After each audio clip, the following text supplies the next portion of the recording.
So I've been really distracted lately, and that's my fault. So I've got to get back to doing some stuff. These are all the NIDs that my friend Critter gave me, so I'm going to be working on them. Well, some of them are not ones he gave me, like these gene stealers were just ones I had, but I'm going to use them to be like paint tests before I get into it. So yeah, there's like 40 here. And there's 5 of the Hive swarms. I had to buy new bases because they are on these. They're on the 28.5s now. Don't ask me why they changed them. They always do. But these are the older casts, so their tails are just straight, as you can see here. They're just these straight tails, which I absolutely hate. So I'm just using the old hairdryer here. I'm going to straighten them out. Well, bend them in different which ways, but loose. I'm sorry if you hear people yelling and doing stuff in the background. It's not my house, you know. Such is life. Anyway, I'm going to keep making these a little bit more interesting. I'll tell you one thing too. I forgot to point this out. So, as you can see, the big metal ball bearing in the head and on the weapon and whatnot. I've gone through and I've actually got a scoring tool. Started scoring all the chitin, I believe they called them, or whatever they're called, shell, because I'm actually going to make them look like something creepy, but that'll be more into the painting phase. But anyway, let's continue on. So I just found out you don't actually need to heat these up. You can just bend them with your fingers. You know, you just a little bit of pressure. Focus, and you can get a decent beginning of a bend. I do find that you just want to bend gently as well, just so that you don't bend them too much. You try not to do right angles or anything like that. So yeah, whether or not this is a more forgiving plastic than the new stuff or anything, if you heat them up too much, you end up with weirdness. I'll try to look for one that I did do. Yeah, you end up with a bit of weird kind of kinks happening because you put too much heat in them. But you know, they're animals. You know, who cares really? Anyway, I'll continue on getting all these tails all whiplashed up. I've got 30 to do, and then I will move on to the next bit. Just want to show this too, like adding just a little bit of a bend, which I just bent with my fingers, like adds so much more character to these than these straight ones. Like I love the fact that they just nowadays they do sculpt the tails to actually have some character, but that just adds so much more to it. Like how much more? Sorry, I'm watching Trent from Miscast. So if you see that in the background, just giving him credit. Like how much more friggin' character that gives that mini. So much better. Though I don't know why that head was in 2 halves. Like that is just silly. But yeah. And a few of them too, I might bend their legs up to give them a little bit more height and angles and whatnot too. But yeah. But yeah, they're just so much more character just by bending it with your fingers. Also, what do you call, I suppose you call it a swarm, a collective of NIDs is a swarm. It's got to be, right? Put it down below if you know. I'm sure it's a swarm, it's got to be.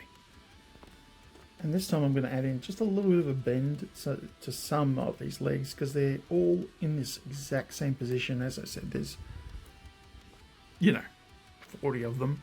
I wanted to just spice it up a bit just by having a little bit of a height difference here and there throughout the squads. As you can see there, just by adding a little bit of a, you can see the white mark where I've bent it. Just by adding a little bit of just a bend in there, you end up with so much, just a better looking NID. And that'll add something to the base too. Well, it'll add something, excuse me, to the army. Anyway, I'll crack on.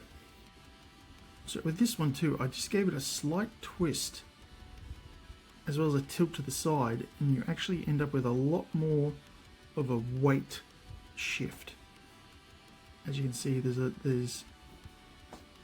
you can see the weight has almost shifted in the Mini now from it running straight on, with just barrel straight down the barrel. Let me get two of them in my hand here so I can show you. This is why you should use a tripod.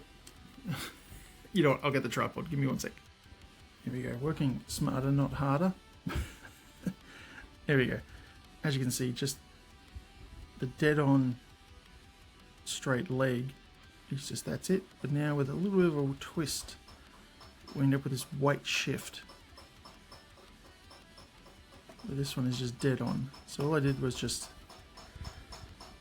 give it an ever so slight twist inward and just get a little bit of a, that snapped. How about that snap? Oh no, it was just snapping away from the claw. Just there. So that's okay. But yeah, just giving an ever so slight twist, push, you'll end up with the weight sort of distributed out. But these ones, as I said, they're kind of monopose, like, well, no, they're not monopose.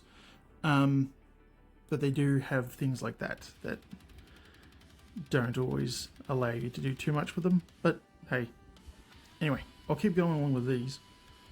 Yeah. Get a little more out of them than what I was hoping. So yeah, great. Anyway, let's keep going. Alright, so they've all been done with a bit of character in them now. Back to basics. I know that one. You know what? No, actually, I'm immune to that. I'm immune to puns. It didn't hurt me at all. If it hurt you, let me know.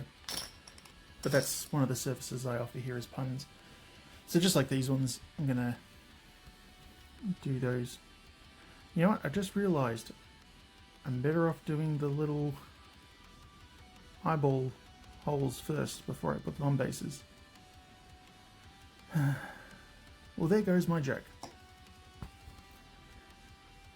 Still a good joke. Still a good joke. I don't care. Suffer. Okay, so we've done a little pilot hole. We'll take our bigger drill bit here. I'm just going to make it a bit bigger. Sorry, this drill bit's a little blunt. Seems big enough. Little dab of glue. Here's the hard part. So these are just nail beads. Nail art beads.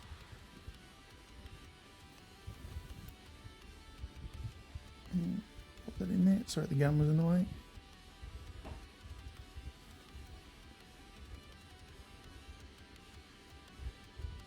There we go. Had to be the one that sticks to me. There we go. There we go.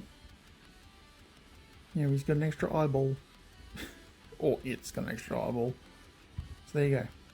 So that's going to happen with all the rest of them. Well, not all the rest of them, but a few of the rest of them.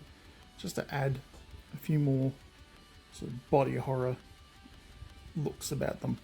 Anyway, let us continue. So we've got all the little jewel art things put in. Little things. Now